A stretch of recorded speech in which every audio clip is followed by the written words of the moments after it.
भारत के मिल्खा सिंह का कोरोना के चलते निधन हो गया है। अपनी जिंदगी में उन्होंने योद्धा की तरह लड़ाई की है और युवा पीढ़ी के लिए वो एक बहुत बड़ा उदाहरण है। भारत ने अपने नायाब हीरो को खो दिया। महान एथलीट मिल्खा सिंह अब हमारे बीच में नहीं रहे। उनका कोविड-19 की वजह से निधन हो गया है। भारत की हर पीढ़ी मिल्खा सिंह को सलाम करती है।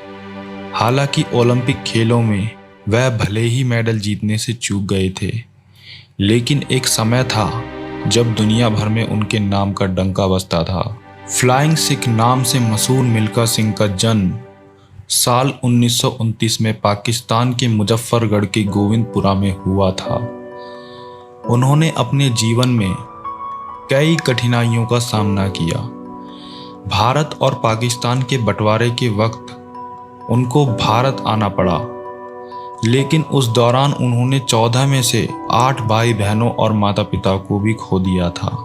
इन सब यादों के साथ वो भारत आए और सेना में शामिल हो गए। सेना में भर्ती होना मिल्खा सिंह का सबसे ज़बरदस्त फैसला था।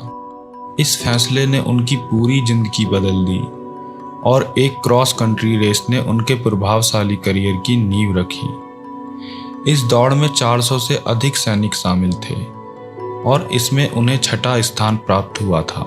इसके बाद उन्हें ट्रेनिंग के लिए चुना गया। उन्होंने 3 ओलंपिक 1956 मेलबर्न, 1960 रोम और 1964 टोक्यो ओलंपिक में उन्होंने हिस्सा लिया। रोम के 1960 ग्रीष्म ओलंपिक और टोक्यो के 1964 ग्रीष्म ओलंपिक में देश का प्रतिनिधित्व किया था। इसके साथ ही उन्होंने 1958 और 1962 के एशियाई खेलों में भी स्वर्ण पदक जीता था। 1960 के रोम ओलंपिक खेलों में उन्होंने पूर्व ओलंपिक कीर्तिमान तोड़ा, लेकिन पदक से वंचित रह गए। इस दौरान उन्होंने ऐसा नेशनल कीर्तिमान बनाया जो लगभग 40 साल बाद जाकर टूटा था। पाकिस्तान में हुए एक इंटरनेशनल एथलीट में मिल्खा सिंह ने भाग लिया था। उनका मुकाबला अब्दुल खालिक से हुआ। यहाँ मिल्खा ने अब्दुल को हराकर इतिहास ही रच दिया था। इस जीत के बाद पाकिस्तान के तत्कालीन राष्ट्रपति फील्ड मार्शल अयूब खान ने उन्हें फ्लाइंग सिख की उपाधि से नवाजा था।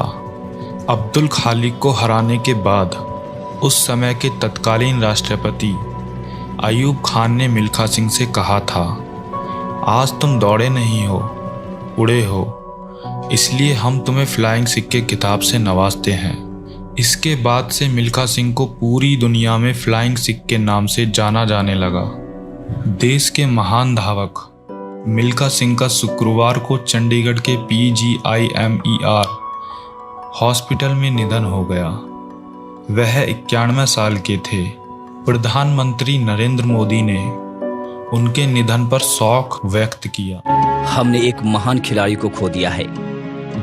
असंख्य भारतीयों के दिलों में उनके लिए खास जगह थी। उनके व्यक्तित्व ने उन्हें लाखों लोगों का चहेता बना दिया। उनके निधन से दुखी हूं।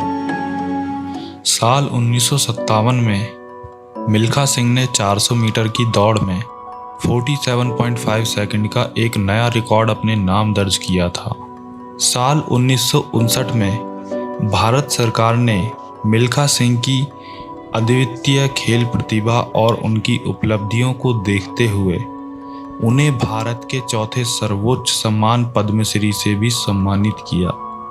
साल 2012 में रोम ओलंपिक के 400 मीटर की दौड़ में पहने जूते मिल्खा सिंह ने एक चैरिटी संस्था को नीलामी में दिए थे। आप लोगों ने अखबार में तो पढ़ ही लिया होगा कि मेरे वो शूज जिससे मैं रोम ओलंपिक के अंदर दौड़ा था 1960 के अंदर, और वो बॉम्बे में ऑक्शन हुए और खरीदे किसने? वो राकेश मेहरा जी यहाँ पे बैठे हैं और मल्होत्रा जी बैठे हैं। इन्होंने ये शूज खरीदे और ये शूज जो हैं मैं फरहान अख्तर को देना चाहता हूँ। 1 जुलाई 2012 को उन्हें भारत का सबसे सफल धावक माना गया, जिन्होंने ओलंपिक्स खेलों में लगभग 20 पदक अपने नाम किए हैं। यह अपने आप में ही एक रिकॉर्ड है। मिल्खा सिंह ने अपने जीते गए सभी पदकों को देश के नाम समर्पित कर दिया था। पहले उनके मेडल्स को जवाहरलाल नेहरू स्टेडियम में रखा गया था, लेकिन बाद में पटियाला के एक गेम्स म्यूजियम में मिल्खा सिंह को मिले मेडल्स को ट्रांसफ़र कर दिया गया था। भारत के महान एथलीट मिल्खा सिंह ने अपनी बेटी सोनिया सनवलका के साथ मिलकर अपनी biography the race of my life लिखी थी। मिल्खा सिंह के इस किताब से प्रभावित होकर बॉलीवुड के प्रसिद्ध डायरेक्टर राकेश ओम प्रकाश मेहरा ने उनके प्रेरणादायी जीवन पर एक फिल्म बनाई थी, जिसका नाम भाग मिल्खा भाग था। यह फिल्म 12 जुलाई 2013 में रिलीज हुई थी। फिल्म में मिल्खा सिंह का किरदार फिल्म जगत के मशहूर अभिनेता फरहान अख्तर ने निभाया था। यह फिल्म दर्शकों द्वारा काफ़ी पसंद की गई थी।